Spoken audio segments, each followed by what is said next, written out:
Every one of them had to be rehearsed, and you had to plan the camera work, where the mic booms were going to be, where the cameras would be, how you would cut the show, how you would finish a scene so that the camera that was next to the next set could be released to move over to take the next scene upcoming. You finally get rid of another camera for that scene and finish the scene on one camera. By that time, you hopefully had your actors over in position on the other set. Costumes changed. Other cameras on a boom ready to bring in the incoming scene.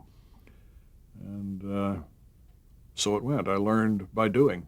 I've always, and at that time, maintained that B-24 pilot training was a very good training for sitting in the hot seat of a live television show. You learn to react coolly to emergencies.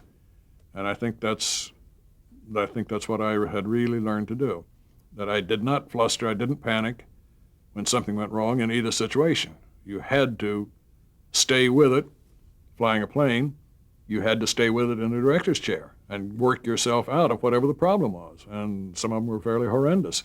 What was the emotional environment of a telecast, a live telecast? Was everybody just so nervous and panic-stricken? You know, I would judge that as you talk to people about the days of live television, you will find every person, particularly the actors, who will say or who have said, I was frightened to death.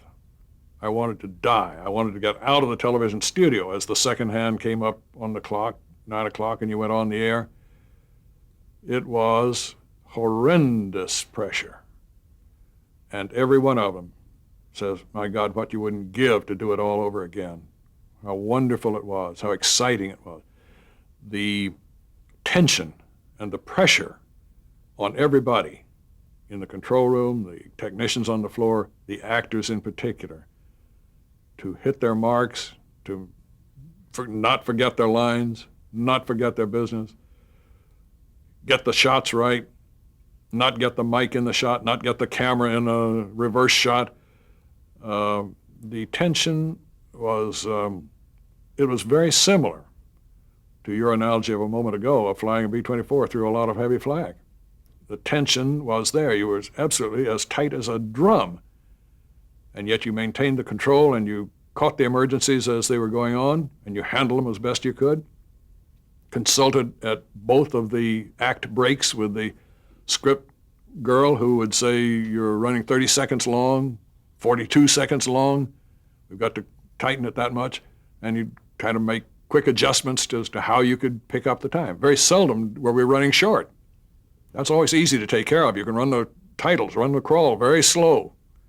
You can stretch a lot of things. Add a little extra bit of announcement for Jay Jackson to make to fill a spot if you ran very short. I don't remember the shows ever running short. They always ran long. And that was the problem in rehearsal. It was the problem once you put the show on camera. As you got through technical rehearsal, dress rehearsal, you were always cutting with the actors. Cut this speech, move from here to here, cut this scene, and the actors would have to make mental adjustments, have to get the notes to the technicians.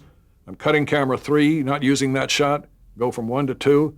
2, you be back a little bit longer for this, that kind of thing, constantly readjusting to try to keep up with the show ever spreading. I don't know why it did, but it was just an inanimate something that grew to fill the container that it was in. It always ran long.